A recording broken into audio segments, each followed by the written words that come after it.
Hi, this is Ashley again from Portland Wellness Care, and we're just going to go through a couple exercises that you can perform after maybe 2 or 3 weeks, I would say around the second week of dealing with a knee injury, once you're trying to get a little more muscle strength and engagement, once maybe some initial swelling and a lot more of the acute pain has gone down. These are ways to build a little more strength and to support your daily movements and transitions a little more. So what I'm going to show first is basically just a banded squat. So have a nice long band. This is a TheraBand. You'll take a good hips or so distance stance, soft bend in the knees, bend in the hips, and you're hinging so that your spine is pretty neutral here. Holding onto the ends of the rope, you'll simply press through the heels, send the thighs back, and squeeze the glutes to stand, and then we repeat.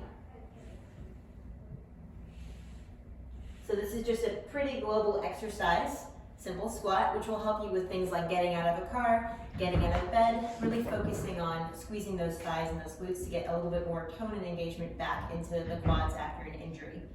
A slightly more complicated way to do this when you're advancing is to try it with a single leg.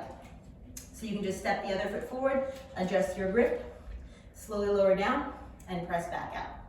Again, a little bit more difficult to perform with a single leg, so only start advancing to this once you feel stable enough on your on both feet.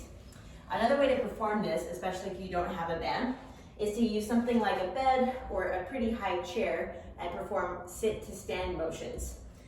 So you'll stand with your feet just about a foot or so in front of the chair, perform a hip hinge, so you're tilting from the hips without bending at the back, bend at the knees, tap your hips to the surface, and then press your way back out of that.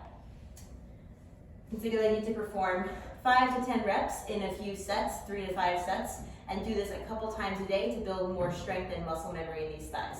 And again, this can also be performed as a single leg squat.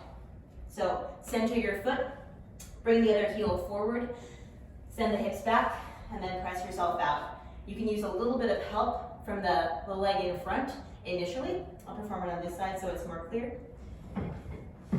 So you can press down with that heel in front as you're building a little more proprioception, a little more stability in that standing leg. And you should perform this on both sides, the injured and the uninjured, to maintain muscle memory and balance in both. These are just a couple of things you can do. There's one more thing that you should start to work on as you're getting a little bit more strong and stable, a little less in pain, and that's balance. So basically you'll just want to practice lifting one foot off the floor, placing it back down. I like to practice this with a slight bend in the knee, just a little bit of a bend, making sure that those, again, if the joint surfaces are where the injury is, they're not being jammed all the way together while there's still injured tissue there, and while the injury is a little more acute. So slight bend in the knee, practice lifting one foot off the ground, and I'm using this water bottle here as an example of a weight. So once you feel like you have some steadiness and some balance, take a light weight and start to pass it back and forth between your two hands, just to practice a little more stability there. A couple of options for when you're kind of just a few weeks into your knee injury and starting to recover a little more. Hope this helps.